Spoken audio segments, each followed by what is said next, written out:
আমাদের ষষ্ঠী পুজো নেই, বাট সবার বাড়িতে ষষ্ঠী পুজো আছে, তার জন্য আমরাও সেই সমতালে রান্নাবান্না করে একদম জমিয়ে খাওয়া দাওয়া করেছি সবাই মিলে। এসেছিল আমার ভাগ্নে, তো আমরা তো জমিয়ে কী কী রান্নাবান্না করেছি সেটাই আপনাদের সাথে শেয়ার করছি। ফার্স্টে শেয়ার করছি একটা দারুণ ফাটাফাটি চিকেন রেসিপি, যেটার জন্য এখানে আমি নিয়েছি 2 চামচ টক দই। আর এই কড়াইটাতে রান্না করব, তো এটার মধ্যে নিয়েছি এখন টক দইটাকে ফেটিয়ে গুঁড়ো মশলাগুলো দিয়ে দিলাম, কাশ্মীরি রেড চিলি পাউডার, জিরে গুঁড়ো, ধনে গুঁড়ো, হলুদ, গরম মশলার গুঁড়ো, আর দিচ্ছি শুকনো লঙ্কা বাটা, আদা বাটা, রসুন বাটা, সব একসাথে ভালো করে মিশিয়ে নেব।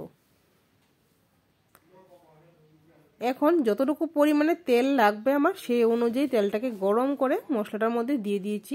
এলাচ, দারচিনি, লবঙ্গ, জয়ত্রী, জয়ফল সব কিছু আস্তে আস্তে করে দিয়ে দিলাম।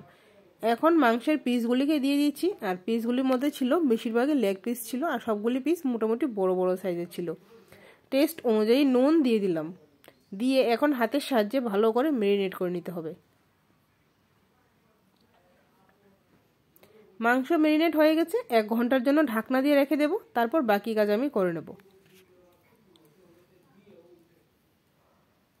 এখন স্টিমটা অন করে দিয়েছি, বাস মাংসটাকে একটু আস্তে আস্তে করে নেড়ে দেব। আর এখানে কিন্তু আর কোনো গ্রেভি টেভি দেওয়ার কোনো দরকার হবে না, জাস্ট এইভাবেই হয়ে যাবে, একদম লো স্টিম করে রাখতে হবে। সঙ্গেই করে নিচ্ছি খাসার চাল দিয়ে পোলাও, তবে এখানে 2 রকমের পোলাও করব, একটা সাদা আর একটা করব হলুদ কালারের। তো এইখানে পোলাও এটা আমার হয়ে গেছে সাদাটা, এখন করছি পেঁয়াজের বেরেস্তা।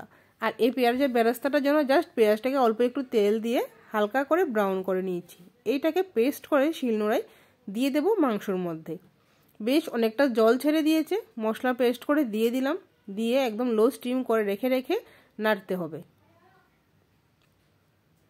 তারপরে সঙ্গে ছিল ডিম, আর ডিমটাকে করেছিলাম একদম শুকনো শুকনো করে পেঁয়াজি। এইখানে আমি ডিমগুলিকে নুন হলুদ দিয়ে ভালো করে ভেজে তুলব।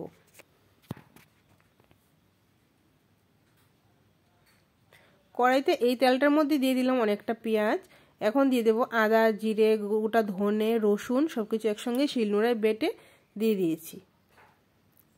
মশলা কষিয়ে 1 চামচ টক দই দিয়ে আবার কষিয়ে নিচ্ছি মশলাটাকে। এখন দিয়ে দেবো আমি ডিমগুলিকে, বাস চটপট করে হয়ে গেল। মোটামুটি 10 মিনিটের মধ্যে কিন্তু ডিমের পেঁয়াজি একদম রেডি, আর খেতে টেস্টিও হয়েছিল। একটু হালকা জল দিয়েছি যেন পেঁয়াজ সব কিছু সিদ্ধ হয়ে মশলা মাখামুখো হয়ে যায়, তার জন্য। চলো তারপরে আর কি, আমার ভাগিনা এসেছে আর আমার ছেলে রোহান, ওরা দুজন মিলে বসে গেছে খেতে, আর আমাদের সেই রান্নাবান্না একদম হয়ে গেছে কমপ্লিট। তো আজকে ছিল কুমুরি, তারপর ছিল ডিমের পেঁয়াজি, তারপরে ছিল চিংড়ি দিয়ে পটলের স্টাফ একটা রেসিপি করেছিলাম, আর ছিল সঙ্গে দই চিকেন, ছিল পোলাও। তো আজকে আমাদের এই মেনুগুলি আপনাদের কেমন লেগেছে অবশ্যই কমেন্ট বক্সে জানাবেন। দেখা হচ্ছে আবার কালকে, ভালো লাগলে লাইক, কমেন্ট অ্যান্ড শেয়ার করে দেবেন। ধন্যবাদ।